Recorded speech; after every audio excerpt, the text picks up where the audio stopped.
பிரச்சனைகள், பாடுகள், சோதனைகள், எந்த விதத்திலே நீங்கள் பாடு அனுபவித்தாலும் தேவ சமாதானம் என்பது உங்களுக்குள் இருக்கிறது.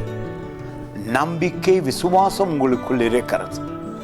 தேவனை நம்புகிற நீங்கள் எல்லா சூழலிலும், எல்லா நேரங்களிலும் சமாதானமாய் வாழ முடியும்.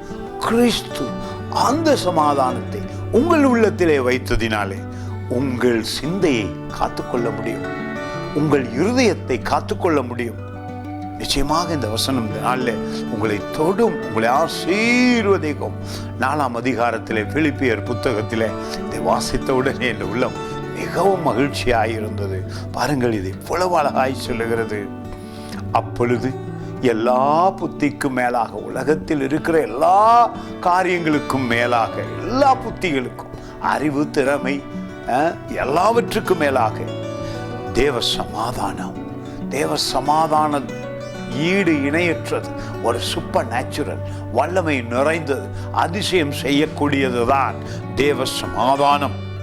உங்கள் இருதயங்களையும் உங்கள் நினைவுகளை அது காத்துக்கொள்ளும். நினைவு உங்கள் வாழ்க்கையில கெட்டு போனால் வாழ்வே கெட்டு போய்விடும். நிச்சயமாக உங்கள் நினைவை நீங்கள் காத்து கொள்ள வேண்டும். எல்லா சூழலிலும், எல்லா பிரச்சனைகளிலும் உங்கள் நினைவு பரிசுத்தமாக தேவ பயத்தோடு, தேவ சமாதானத்தோடு இருக்க நீங்கள் கற்றுக்கொள்ள வேண்டும். ஆவியானவர் வழியாக பாருங்கள், உங்கள் சிந்தைகளையும் கிறிஸ்து இயேசுவுக்குள்ளாக காத்துக்கொள்ளும்.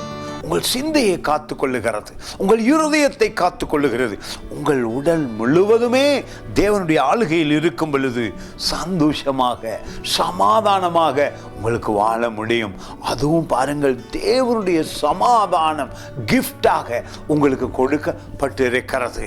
உங்கள் இருதயத்தில் அவருடைய சமாதானம் தங்கி இருக்கிறதுனால உங்கள் நினைவெல்லாம் காத்து ஆசீர்வாதமாய் வாழ முடியும். God bless you.